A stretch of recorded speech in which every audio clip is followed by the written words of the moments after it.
ರಾಜ್ಯ ಸರ್ಕಾರದಲ್ಲಿ ನಡೀತಾನೆ ಇದೆ ಮೇಲೆ ಮೇಲೆ. ಎಷ್ಟಾರು ಕೊಟ್ಕೊಳ್ಳಿ ಮುಸಲ್ಮಾನರಿಗೆ, ನಮ್ದು ಅಭ್ಯಂತರ ಇಲ್ಲ. ನೀವು ಮುಸಲ್ಮಾನ್ಗೋಸ್ಕರನೇ ಹುಟ್ಟಿದಿರಿ ನೀವು ಅನ್ನಂಗೆ ಆಗೋಗ್ಬಿಟ್ಟಿದೆ ರಾಜ್ಯದಲ್ಲಿ. ಬಜೆಟ್ನಲ್ಲಿ ಪೂರಾ ಅವ್ರಿಗೆ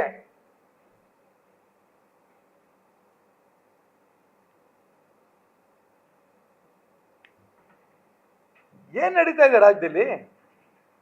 4% ಮೀಸಲಾತಿ ಮಾತೆತ್ತರೆ ಸಿದ್ದರಾಮಯ್ಯ, ಡಿ ಕೆ ಶಿವಕುಮಾರ್, ಪರಮೇಶ್ವರ್ ಎಲ್ಲ ಹೇಳೋದೇನು? ಸಂವಿಧಾನಕ್ಕೆ ನಾವು ಗೌರವ ಕೊಡ್ತೇವೆ,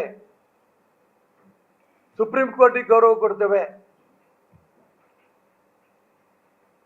ಸಂವಿಧಾನ, ಸುಪ್ರೀಂ ಕೋರ್ಟು, ಅಂಬೇಡ್ಕರ್ ಮರ್ತೋಯ್ತಾ ಸಿದ್ದರಾಮಯ್ಯನವ್ರಿಗೆ, ಕಾಂಗ್ರೆಸ್ ಸರ್ಕಾರಕ್ಕೆ?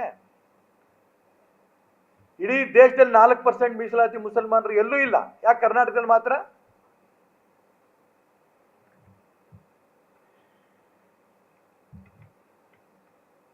ಅವ್ರು ಓಟ್ ಬೇಕು, ಅಧಿಕಾರದಲ್ಲಿರಬೇಕು. ಈಗಲೂ ನಾನೇ ಮುಖ್ಯಮಂತ್ರಿ, ಮುಂದಿನ 5 ವರ್ಷಕ್ಕೂ ನಾನೇ ಮುಖ್ಯಮಂತ್ರಿ. ಅದಕ್ಕೋಸ್ಕರ ಹಿಂದೂಗಳು ಎಷ್ಟು ಹೆಣ ಬಿದ್ದರೂ ಕೂಡ ನಂಗೆ ಸಂಬಂಧ ಇಲ್ಲ. ಮೈಸೂರು ಉದಯಗಿರಿನಲ್ಲಿ ಡಿವೈಎಸ್ಪಿ ಕಾರ್ ಮೇಲೆ ಮುಸಲ್ಮಾನ್ ಗೂಂಡಾಗಳು ಸಿಕ್ಕಾಬಟ್ಟೆ ಕಲ್ಲಿಸಿತಾರೆ, ಕ್ರಮ ಇಲ್ಲ. ಯಾಕೆ? ಇವರು ಅವ್ರು ಬೀಗ್ರ? ಕಾಂಗ್ರೆಸ್ಸಿನ ಸರ್ಕಾರದವರು ಮುಸಲ್ಮಾನರು ಬೀಗ್ರೇನು? ರಾಜ್ಯ ಸರ್ಕಾರದಲ್ಲಿ ನಡೀತಾನೆ ಇದೆ ಮೇಲೆ ಮೇಲೆ. ಎಷ್ಟಾರು ಕೊಟ್ಕೊಳ್ಳಿ ಮುಸಲ್ಮಾನರಿಗೆ, ನಮ್ದು ಅಭ್ಯಂತರ ಇಲ್ಲ. ನೀವು ಮುಸಲ್ಮಾನ್ಗೋಸ್ಕರನೇ ಹುಟ್ಟಿದಿರಿ ನೀವು ಅನ್ನಂಗೆ ಆಗೋಗ್ಬಿಟ್ಟಿದೆ ರಾಜ್ಯದಲ್ಲಿ. ಬಜೆಟ್ನಲ್ಲಿ ಪೂರಾ ಅವ್ರಿಗೆ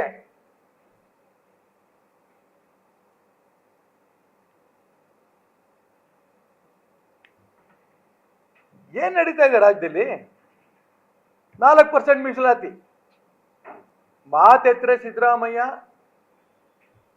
ಡಿ ಕೆ ಶಿವಕುಮಾರ್, ಪರಮೇಶ್ವರ್ ಎಲ್ಲ ಹೇಳೋದೇನು? ಸಂವಿಧಾನಕ್ಕೆ ನಾವು ಗೌರವ ಕೊಡ್ತೇವೆ, ಸುಪ್ರೀಂ ಕೋರ್ಟಿಗೆ ಗೌರವ ಕೊಡ್ತೇವೆ. ಸಂವಿಧಾನ, ಸುಪ್ರೀಂ ಕೋರ್ಟು, ಅಂಬೇಡ್ಕರ್ ಮರ್ತೋಯ್ತಾ ಸಿದ್ದರಾಮಯ್ಯನವ್ರಿಗೆ, ಕಾಂಗ್ರೆಸ್ ಸರ್ಕಾರಕ್ಕೆ? ಇಡೀ ದೇಶದಲ್ಲಿ 4% ಮೀಸಲಾತಿ ಮುಸಲ್ಮಾನರು ಎಲ್ಲೂ ಇಲ್ಲ. ಯಾಕೆ ಕರ್ನಾಟಕದಲ್ಲಿ ಮಾತ್ರ?